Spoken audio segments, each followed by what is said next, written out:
Setan yang berada dalam sholat, yang membuat kita tidak baik dan tidak khusyuk dalam sholat. Tulis hadisnya, hadis riwayat Abu Daud, nomor hadis 666, 666. Juga di Al-Bukhari nomor hadis 815. Awas, hati-hati ya, kalau antum tidak waspada dari setan ini, yang jadi persoalan, mohon maaf, sholat antum bisa nggak khusyuk dan bisa nggak baik. Baik. Taib, kita mulai bahasannya.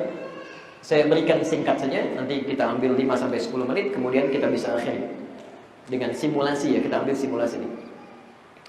Ada setan yang diisyaratkan oleh Nabi menggoda khusus orang-orang di ibadah, khususnya sholat. Bahkan nanti ada temannya yang memberikan was-was saat mulai wudu, Pak. Mulai wudu. Karena itu jangan kaget Anda kalau sudah wudu suka ada sebagian orang yang was-was. Saya batal enggak nih? Batal enggak? Itu sudah ada itu. Tapi nanti itu edisi terpisah. Saya mau beri contoh langsung ke sholatnya dulu. Setan yang menggoda orang sholat, khusus dalam sholat, namanya khanzab. Khanzab.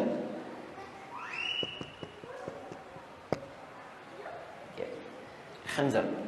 Ini namanya akan saya sebutkan, nanti ada 9 jenis yang harus Anda ketahui. Dan tolong diingatnya, kalau ada kemiripan cepat ganti nama, karena nggak boleh ya. Nanti ada setan rumah namanya Dasim ya.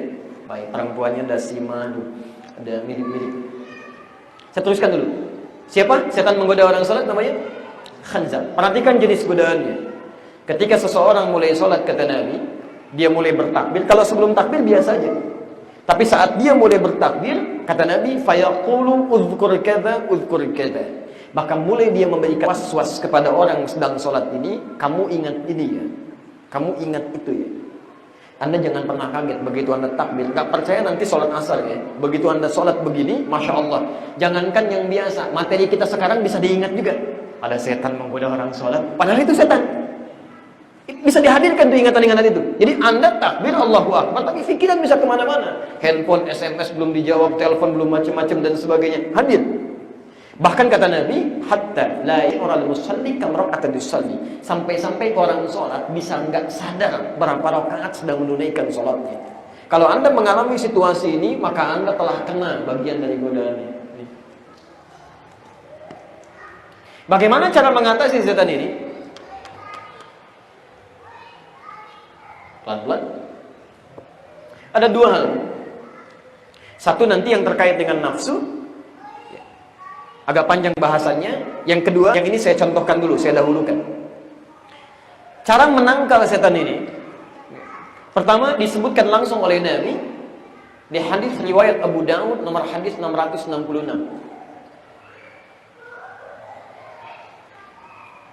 Baik. Aqimas sufuf, kata Nabi. Kalau Anda ingin sholat, mulai dengan berdiri yang baik. Bahasanya aqim, qiyam. Qiyam itu badan tegak, pelan-pelan. Posisi tidak miring kanan kiri, fokus. Dan kaki, lebar kaki ini, lebar paling gampang selebar bahu. Jadi tidak terlalu lebar begini, tidak terlalu rapat begini. Selebar bahu seperti ini. Ini aqim namanya, qiyam. Tapi tidak cukup sampai sini, kata Nabi, as-sufuf. Dan cek dengan saf-saf yang lainnya, tegakkan semuanya. Bagaimana cara menegakkan saf saat Anda sholat dengan teman-teman yang lain supaya setan tidak masuk ke sela-selanya? Perhatikan kalimatnya. Wahadhu bainal manaqib wal aqdam. Mulailah luruskan dan rapatkan kakimu. Lurus dan rapat kaki ini yang paling menarik disebutkan oleh Nabi. Wahadhu bainal manaqib wal aqdam.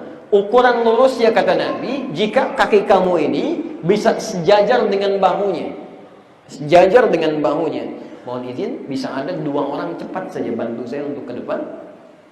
Saya hitung sampai 3, 2 orang saja. 1, 2, 3. Ya. Itu lagi. Jazakallah khair, sebelah sini.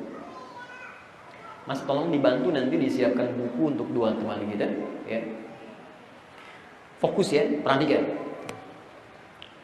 Sekarang imam suka berbalik mengatakan rapatkan luruskan. Nah, itu dalilnya ada di Abu Daud nomor hadis 666, sunnahnya berbalik. Tapi bukan cuma berbalik, pastikan benar-benar rapat dan lurus. Sekarang mau tanya, sudah lurus? Sudah lurus, Pak? Ingat, yang jadi ukuran lurus bukan ukuran kita, tapi ukuran Nabi. Kata Nabi, lurus itu bisa dilihat bila bahunya sejajar. Jangan dirubah dulu ya, jangan dirubah. Bahunya sejajar nggak? Baik, naik satu orang lagi. Satu orang lagi, mohon izin. Agak cepat, bismillah. Baik, silakan. Sekarang lihat, mulai lebih kelihatan. Bahunya lurus? Ya, ya. Sekarang perhatikan, fokus pelan-pelan. Bagaimana cara menjadikan bahu ini lurus? Rumus jadi Nabi, lihat kalimatnya. Wal aqdam. Aqdam. Jika bagian belakang kakinya itu diluruskan, maka ukuran bahunya semua akan lurus sejajar.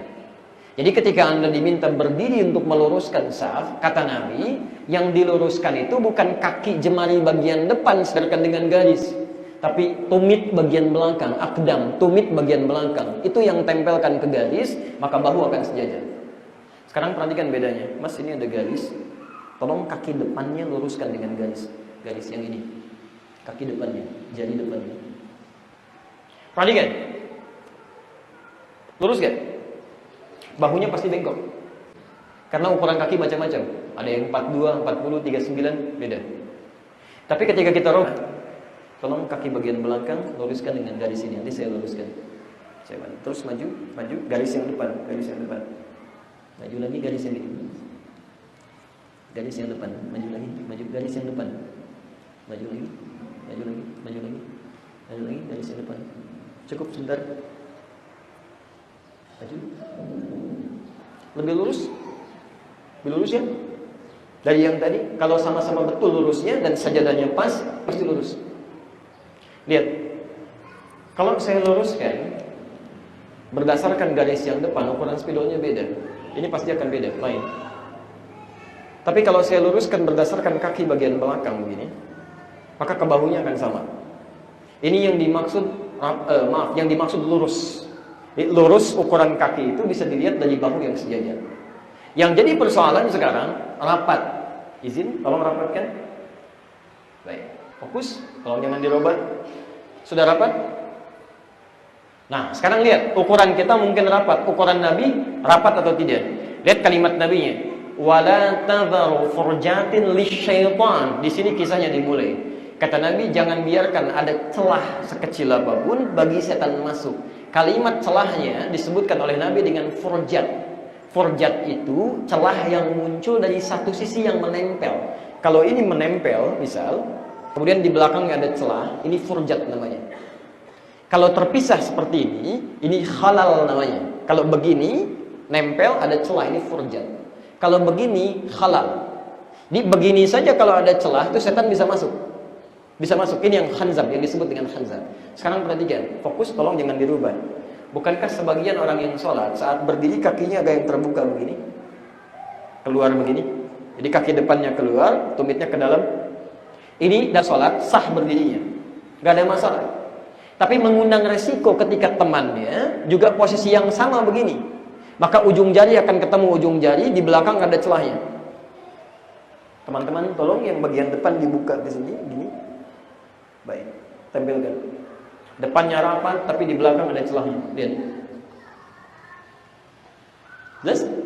Ini yang disebut dengan furjat. Begitu ada celah seperti ini, setan masuk.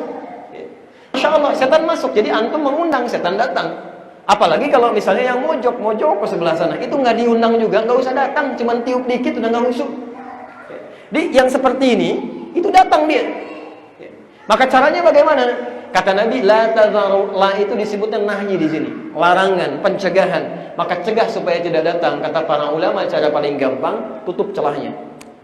Berdiri lurus begini, rapatkan satu dengan yang lainnya, maka celah itu bisa ditutup. Kalau antum bisa berdiri lurus begini, kemudian mulai rapatkan satu dengan yang lainnya, maka celah itu bisa ditutup. Enggak percaya silahkan ya, nanti sholat asar praktekkan misalnya di Ar-Rauf atau di masjid lain, antum berdiri seperti ini. Demi Allah saya katakan, setidaknya akan ada perubahan rasa dalam sholat kita. Akan lain caranya, lain. Ada yang berkata, nggak apa saya Ustaz, saya mah sekalian saya tanya ikut sholat.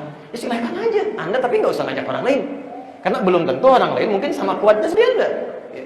Jadi udah, tutup seperti ini, Nabi katakan begini, kita ikuti seperti ini. Maka suasana akan berbeda. Tapi ini pun belum selesai hadisnya. Kata Nabi, walayyinu bi'aidi ikhwanikum. Jangan sampai semangat kalian untuk merapatkan saf membuat teman kalian sulit menggerakkan tangannya saat takbir. Begitu mau takbir susah. Jadi yang normal saja. Nah ini diantara cara bagaimana menutup peluang setan yang datang lewat salat khanzab. Tapi itu baru cara secara fisik. Karena dia bisa masuk lewat menggoda fisik, tapi juga kadang-kadang bisa masuk lewat sisi yang lain. Ini yang berbahaya. Masih ingat bahasan kita tadi? Yang dimanfaatkan oleh setan apa? Nafsu. Memang secara fisik dia nggak datang, tapi sebelum sholat dia sudah memasukkan sesuatu ke dalam nafsu Anda. Karena itu begitu Anda takbir, setan bisa lari, tidak masuk ke dalam celahnya. Tapi sebelum sholat nafsu Anda sudah penuh dengan godaan setan. Itu yang menyebabkan ingin ini, ingin itu, belum sempat kebeli, belum sempat dieksekusi, macam-macam. Kadang-kadang nggak muncul lewat godaan, tapi muncul lewat nafsu.